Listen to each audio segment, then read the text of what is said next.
मुख्यमंत्री जी ने सरकार है कि हरे बाबा शंकराचार्य नहीं हो सकता, इस पे क्या कहोगे? वो तो सही कहा उन्होंने, जब आईने में देखते होंगे तो लगता होगा ये बाबा ही नहीं है कोई। कहा है कि सपा को चीफ मिनिस्टर बिष्ट साहब लगता आईना देख करके ये बात कह रहे हैं। और जब विधानसभा में गए होंगे भाषण देने तो आईने में देखा होगा तो आईने ने सच्चाई बता दी होगी कि केवल पहनावे से कोई बाबा संत नहीं हो सकता है, कान छिदवाने से नहीं हो सकता है। अच्छा, बीजेपी के बड़े नेता ये तो हमारी गीता भी लिखती है, गुरु नानक जी ने भी यही कहा, क्या कान छिदवा लोगे तो क्या योगी हो जाएंगे आप? और जो दूसरों का सर्टिफिकेट मांग रहे हैं वो अपना सर्टिफिकेट तो दिखा दें कि कौन सी इंस्टीट्यूशन में योगी बने हैं।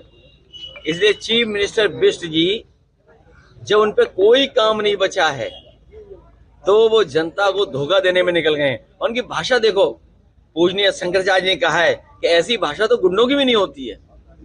बताओ, पूजनीय शंकराचार्य का अपमान हो गया, हमारे धर्म के सबसे गुरु संत, और हमारे तो परंपरा है जब चाहो तब पहन लिया आपने गेरुआ वस्त्र और साधु बन गए।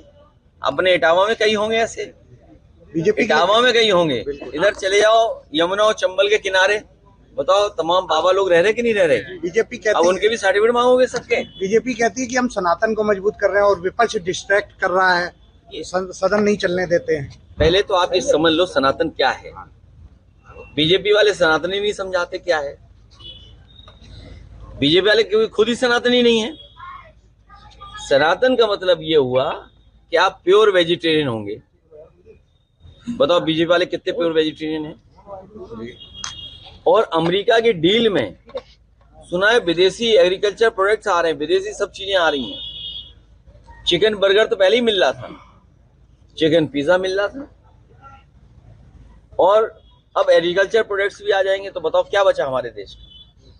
तो ये जानबूझ करके उस दिशा में सनातन धर्म, और खुद ही सनातनी नहीं है, बताइए आप। नेताजी एप्स्टीन जो फाइल्स में सनातनी होता है वो कभी किसी को दुख नहीं पहुंचा सकता। एप्स्टीन फाइल्स में जो सनातनी होगा वो न्याय की बात करेगा, जो सनातनी होगा वो सच्चे रास्ते पे चलने की बात कहेगा, जो सनातनी होगा वो भाईचारा मानेगा, जो सनातनी होगा किसी तरह का भेदभाव नहीं रखेगा, और जो भेदभाव रखते हैं वो सनातनी नहीं हो सकते।